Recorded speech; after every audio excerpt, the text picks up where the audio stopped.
So, ayan, mga kapiks, Wednesday morning.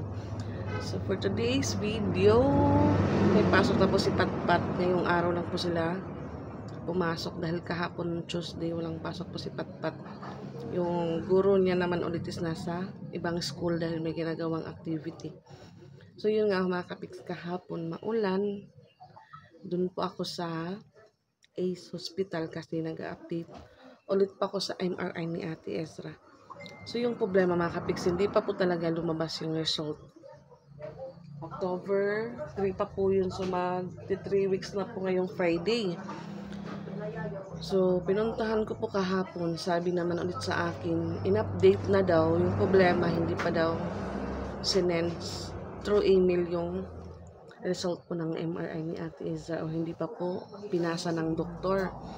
Sabi ko, ma'am, ilang weeks na po yun, tapos ilang beses na din pa akong balik ng balik po dito sa inyo. Sayang din po yung pamasahe ko dahil back and forth. May dumato mga kapiks. So, sabi ko ng maghintay ka daw ng 30 minutes ma'am or 1 hour dahil i-update ko daw yung doktor. Yung po ng alas 4 naman, tinawagan ko po doon ulit sa Ace. Sabi ko, ma'am, kumusta na po yung update sa MRI ni Ate Ezra? Sabi niya, ay ma'am, waiting pa po kami sa response po ng doktor dahil sabi daw ngayong alas 4 daw i-send. So, wala pa daw. Sabi ko, okay ma'am, sana ma-update nyo din po ako kasi sayang po talaga yung pasahe. Balik ng balik pa ako dito. Ilang beses na po akong pabalik-balik dito. Sabi, yung problema kasi mga kapis, tinatawagan ko po, hindi po nila sinasagot. Sabihin, busy-busy, pero kahapon po nakita ko po yung kung ano yung ginagawa nila. So, ino-off lang po yung cellphone. Pag may tumatawag, ino-off. Sabi ko, ano ba yan? Kaya yun, sabi, tawag daw ako pagkagabi na. So, kagabi po, tumawag ako yung problema, walang sumagot. So, ngayong umaga, Wednesday, tinawagan ko ulit doon. Sabi ko, ma'am, siguro 3 tawag muna po before sagutin. So, yung nakasagot na lalaki, sabi ko, good morning, sir. Sir, updates po sana ako sa result ni Astor kung meron na po. Kasi, sayang po talaga yung pabalik-balik ko papunta dyan. Tapos, bibili pa naman ng face mask. Hindi po makakatik kasi bawal po pumasok doon kung walang face mask. Ay, ma'am, wala pa din po. Pero, on the way, parang naano na po siya. Nakalinya na po for updating, sabi ko. Sige sir, sana sir, ma-update nyo din po ako, mag-response po kayo sa message ko, sa tawag ko para hindi din po sayang yung pamasahe ko papunta dyan. Kasi pabalik-balik sayang po yung pamasahe. Sabi niya, ay sige ma'am, pag may update na daw, siya daw yung kusang tatawag sa contact number ko. Sabi ko, ay okay sir. Kaya yun po mga kapiks, wala po tayong lakad ngayong araw. So, ngayong naman pala, October 22, birthday po ngayon ni Rose Ann. So, ayan, thank you po sa nag-share po ng blessing na nagbigay po ng birthday gift kay Rose Ann. Ngayong umaga lang po, so sa akin po pinadaan. So, sabi ko, i-cash out ko po muna, ibigay ko kay Rose Ann maya-maya dahil hindi pa bumaba na sa taas pa nila. So, yun nga ho, dahil may pasok po yung mga bata, nagluto pa ako ng mga ulam nila na beef loaf with egg and yung binibenta pong skinless. Ayan. Dahil matamis, nagtira po ako para maulam ng mga bata. So, hindi naman nila po kinain. Ayan, medyo madami pa to. 4, 6, may 6 pa po na piraso. Tapos, ayan, may bahaw po kami. So, hindi po si Ate Izra nakapagbaon ng kanin. So, bibili nilang po yun dun sa school. Binigyan ko lang po ng baon tsaka pambili. Kaya yung bahaw, kainin ko po kasi baka pumanis lang po, kagabi pa po ito. Tapos mayroon pa pong beef loaf, 3 beef loaf. 3, pero yung isa may bawas na mga kapiks. Kaya ayan, today is October 22, happy birthday to my sister-in-law, Rose Ann. Madi po. Kung kaming 3 magkakasama, si Ate Lani, ako, tsaka si Rose Ann, yung tawagan po namin, Madi po sa juice gin bilog. Pero minsan-minsan lang po yun mga kapiks. Kaya before pa ako mag-start ng gawaing bahay ngayong umaga, maghuhugas po ako, mag-iigib ng tubig, magwawalis sa likod. Kain po muna ako mga kapiks. Ang problema po, tuyo po yung kanin. Mahirap malunok. So, ano po sa ano ko, ngipin. Parang tayo.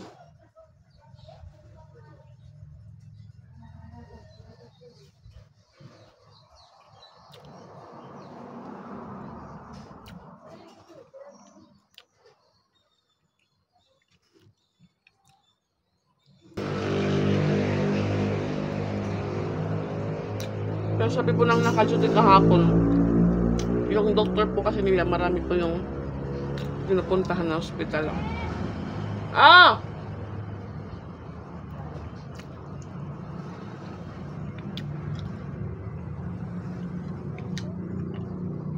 Yung tawag po si Rosan.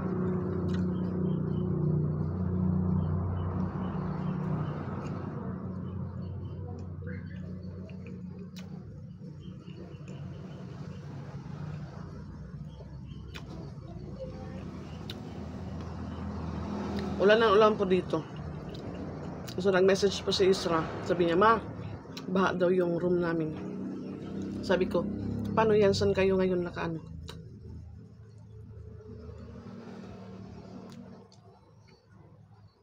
Saan kayo nagkaklase?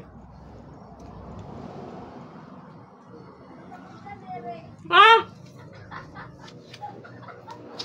Ano ba ito? Wala ko nalabay kala. Wala ko nalabay kala. Pamahaw. Bukbuk ka na. Yan. Happy birthday. Happy birthday to you. You belong to the zoo. Si Papa Bits nag-chat sa akin. Sabi lang niya, like. Wow! May barya, guys! Nandun na po yung kanyang pang gym, charis. Kaon, kuya, giluto ako gapin. Kuya, kaon. Yari, walay kumaon kay bahot kanon. Ano? Hindi kayo, press kaya maglimutan na service. Na, maraming backup. Ano sa'yo? Nasa yan may daddy day. Ano? Ang solo?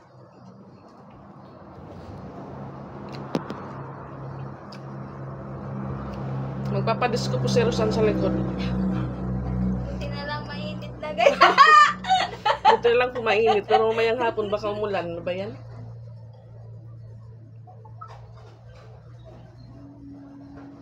Tanong ko po yung papa ni Angel kung mayroon po siyang bilanghoy. Kamuting kahoy sa likod, sabi niya, mayroon pa daw. Sabi niya, bakit? Sabi ko, birthday po ni Rosan.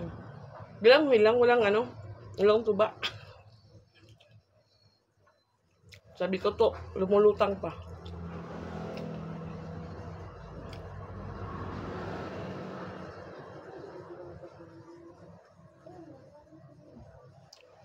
Sixteen pa lang po sa Rosan. Hindi alata. Diyan lang to. Hindi pa na to 16.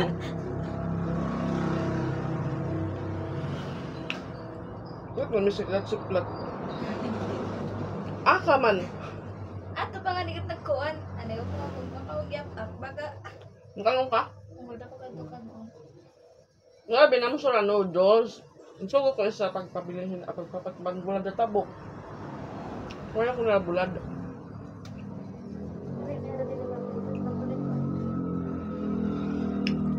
Nga daw, iningkiban. Nabuti na din kibin ni Erong.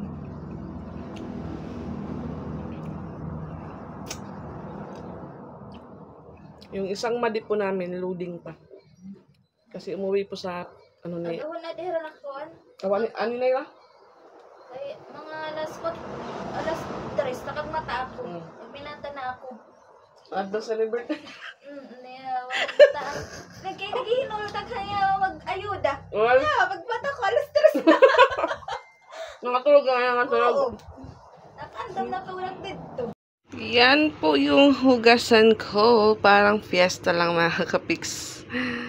Hugas po muna ako. Si Tito po yun. May mga nakuhang kamuting kahoy na po siya. Sabi ni Rosan, kumuha.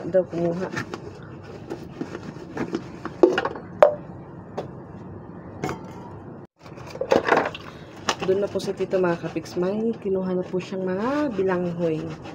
So, umuwi muna si Rosan sa kanila. Punta daw siya mamaya ng luto. Nabili daw siya ng pansit. Ba't din na yung bilanghoy?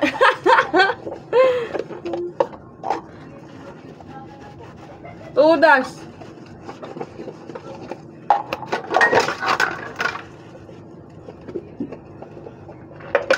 Wait, magdigan po natin doon sa likod mga kapiks.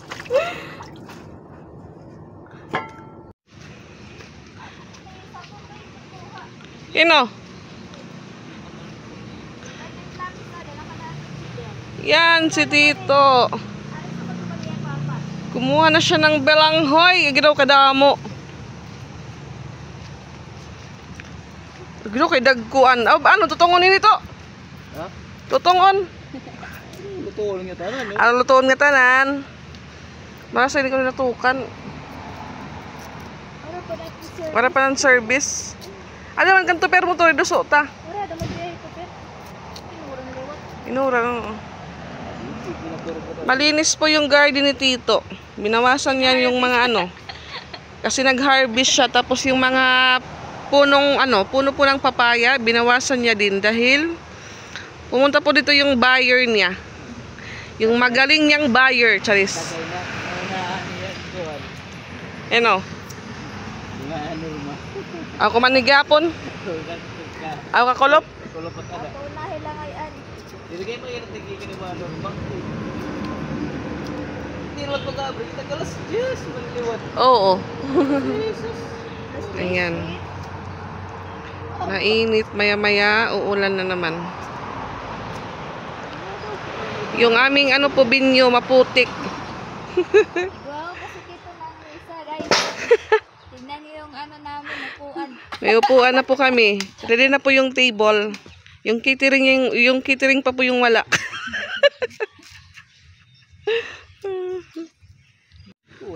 Matataba po yung matataba po yung bilanghoy. Tapos nagkapuno yun. Hindi mahira. Sa kapuno, dagko. Amati ko magdaknot mga fertilizer. Ito nga banda. Pag nagkuluan ito. Sabi ko masarap po yan pag may may gata. Tapos lagyan ng asukal. Kuya, undo yun. Problema kay tutudasan liwat dayon. Tapos na po tayo makimarites doon sa labas. Nagugas na po ako mga kapis. Wala pa po yung aming isang best friend. Yung aming isang madi na may pajero. Kagabi pa po yung tanong ng tanong, sabi niya sa akin, ano daw yung ni Rosan. Sabi ko, ba't sa akin ka lang tatanong? Hindi naman ako yung may birthday. Agoy. Yun lang po yung namin. Kasiyahan. Charis.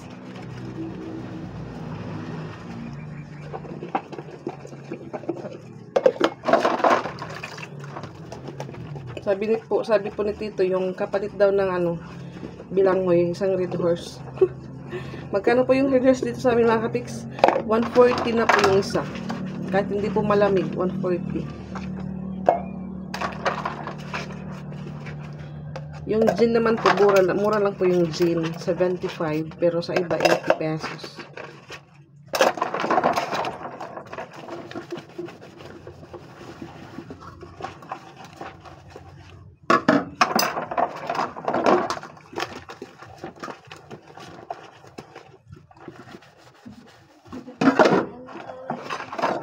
Ano? Like, nagsot.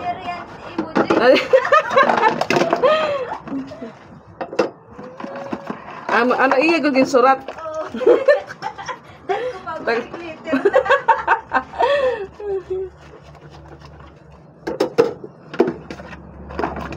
Sabi na Papa Gcash di daan. Kinulat man ni wakwak. Ano to?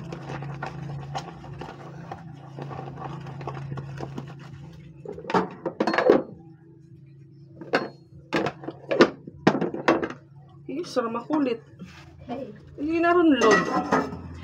Hingi po hingi si Isra ng load. Nasa school po siya, nasa school.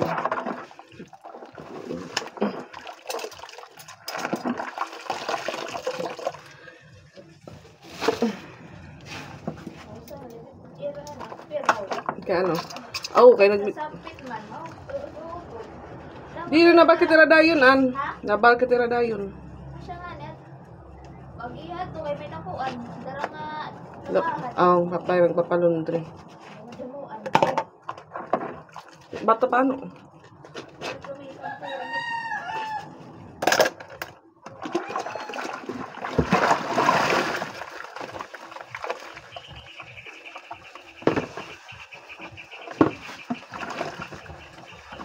Una sa tim siya nang maluluto bilang hoy dayon. Unang maluluto po sa hamdan ni Rosan bilang hoy.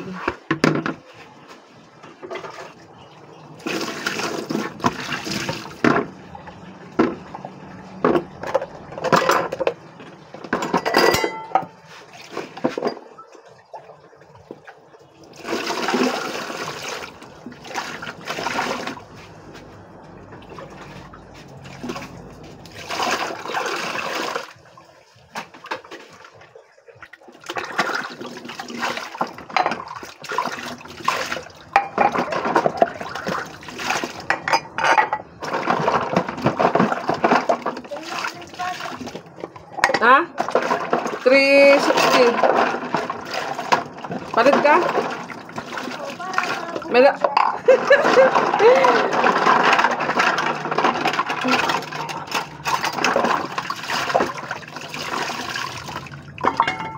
Bisgad la sa ring pa kuan, naman sa ayerla.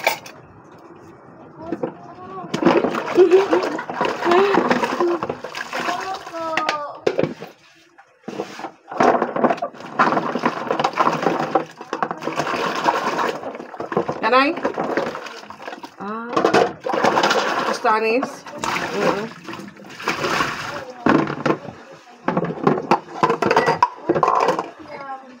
Ha? Kaya nagtrahiyay mo. Kumadara. Magpapakpak. Magpapakpakay na daw kamad to. Baru na ka mag-tryan.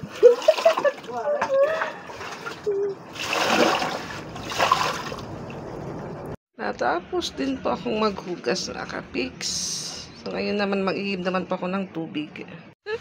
So yan, nabigyan na po natin yung pa-birthday gift po kay Rose. Meron na po siyang pambili ng cake. Thank you po. May happy na namang bata. So punta po kami ng Rotonda. Bili po kami ng malulutong pansit tsaka ewan ko lang po kay Rose ano pabibili namin dun. Yan. Kasi ito na yung binyo.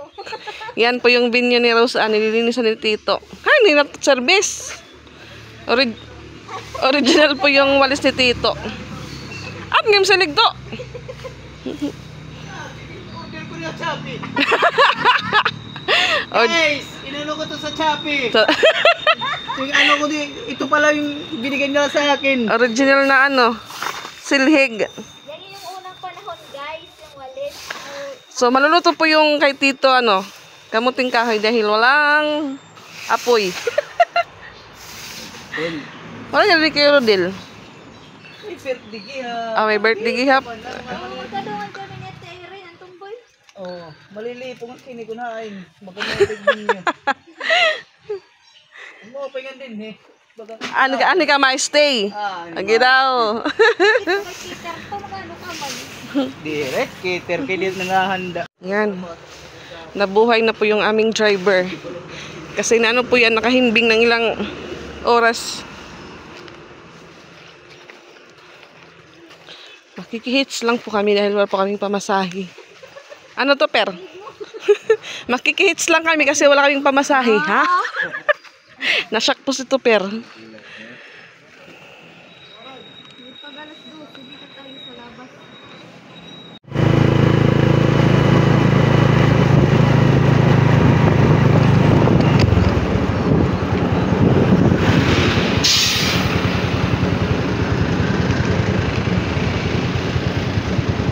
para sa yung sinasabi mong maingay. Ano yan? Tawag doon. Soundproof.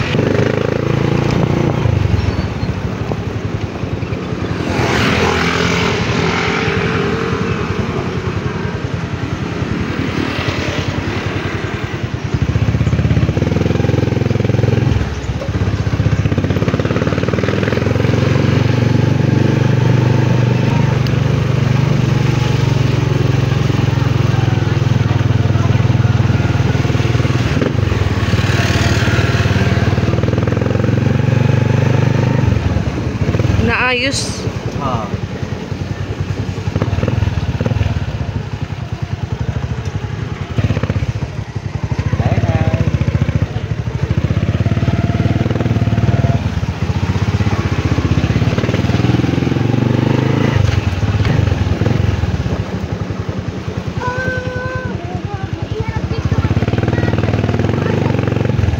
Di pa nahuhuman? Alam mo naman.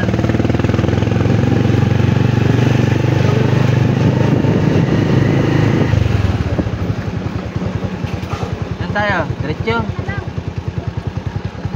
Teka lang, may lilim. Dito ako. Nasa merkado na tayo. Walang nga lawlawan. Lawlaw. Ah, may lawlaw ka mo, te. Ay, di man lawlaw. Mga akong panty. Tagpirti yung lawlaw. May manggagap kami dito, ma'am. Para sa lawlaw, ma'am. Mangga na ilaw. Mga 20. Ito po yung pinakamabangong lawlaw. Wow! Tsaka hipon. Ma'am, para sa naman mangga na ilaw. Maperaan. Tagpirat putos, te. Jis matulo para. Tolo. Matulo.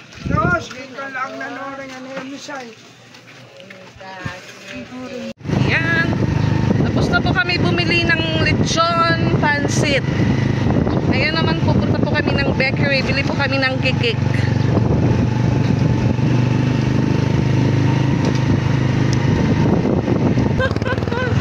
Yan, rotonda na tayo, guys. Doon tayo sa quality bread. Bili na po ng cake yung ating birthday celebrant. Tingnan yung cake. 350, 390, 350, 350. Ito po yung masarap chocolate. Ha? Hindi ikaw. Black na na. Hello guys, may cake ako guys. For the first time. Yan, bili daw siya ng cake. For the first time in history of Roseanne birthday. Thank you po, Ma'am Marie. Charing.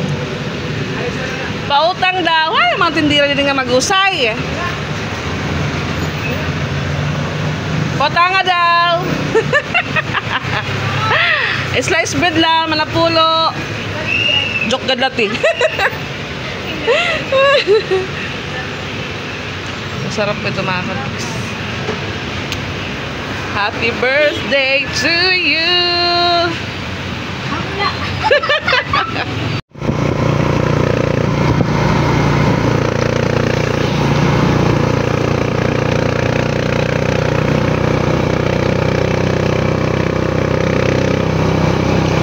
So ayan, na-fix. Hindi na po ako nakapag-vlog kanina pagdating po namin dito sa bahay. Dahil pagdating po namin, dito na po yung bisita po ni Roseanne na president po sa school, sa Mandarip Elementary School. Buong, officer. Siya po yung president. Pumunta po dito, may dalang inumin. Isang case ng Red Horse. Tapos, yun nga, may baso na po, may yellow na. Kompleto. Ricados na po. Tapos yung, din po, Adidas, paa po ng manok. Siya din po yung may dala. Tapos, nagdala din po siya ng karni. 1 kilo siguro to. So, naluto ko na po yung karni. Inadobo ko po mga kapiks. Ngayon naman po, yung niluluto ko po is para sa pansit. Pansit bihon na may kasamang kanton. So, ako din po yung magluluto nito mga kapiks. So, hindi ko na lang po pinidyo habang ako ay nagluluto ng adobong karni. Dahil naka-live po kami kanina. Si Piang, nandito na po, umuwi na galing school. So, yung paa ng manok doon po, niluluto sa labas. Si Tito Totoy po yung nagbabantay nun, pero dito na lang po yung tinimplahan sa loob ng bahay sa amin. Ayan. Ginigisa ko naman po yung sangkap para sa pansit. So, ayan na. Kapix na luto na po yung ating pansit bihon with canton. Papatikman po natin sa birthday celebrant kung ano po yung lasa. Ay! Nagpa-music si Laylay. Guys. Ilang minuto, kumbaga okay na to. Okay na ito. Ate, lami ka. Lami ka. Mo pa kung di represented na kaon. Nakapon nga ni Kunuya. Nakaon yung hilaw. Tudas. Tudas. Again, natapos din po tayo. Ayan, luto na po yung chicken feet at yung pansit. Meron pa po doon sa kawali. Yan naman po yung ating adobo. At ang kamuting kahoy po ni Tito, bilanghoy. Yan po yung unang bisita. Wow, pakaon! Bibaso biha. Hindi ka mo nakaunin tiil. Kaya ano? Kanong pa, Bi? May ay sinipat? Kaon ka mo, kaon. So, ayan, dahil natapos na po tayong magluto ng kanyang simpleng handa. Ngayon naman po, may bibigay po tayong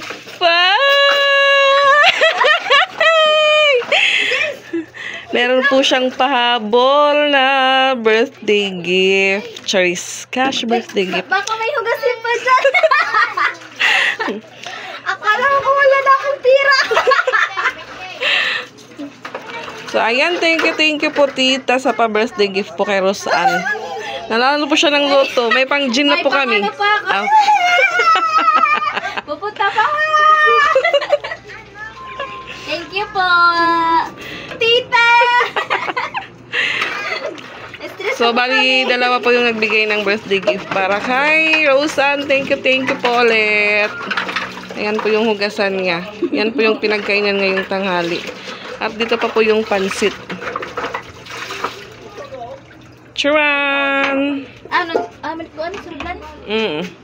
Yan, napagod po kami mga kapiks. Nagdalay pa ako sa pupo ko. Inaantok po kami. Parang wala nang ganaw. Yung pahabol niya po birthday gift, tinatago na po ni Roseanne. Para may pangbayad daw siya sa bagong padlock niya. So, yung mga bisita po nasa labas. Yung bisita niyang president, kaya naman po ni Tito. Mauubos na po na yung isang case. So, kami naman po, inaantok. Kasi, ano pa kasi, parang maaga pa. Maaga pa po uminom. Inom kami, pang ano lang. Minsan-minsan lang ba? Kasi, So, ayan. Hindi pa po na-blow yung cake ni Roseanne. Nasa ref pa po. pinapabagtik. Pinapabagtik niya na. Pinapalamig Ginagawa muna. niyang ginagawa niyang bato yung cake niya po, kapiks. May urong Naantok din po ako. So, ayun yung mga bata po na nasa school na po. Nagsabay po si Patpat tsaka si Piang. So, ayan. Bye-bye po. Happy birthday po ulit kay Roseanne. Thank you po sa blessing. Thank you for watching. Tutulog na po kami. Tulog na po Bye-bye. kami.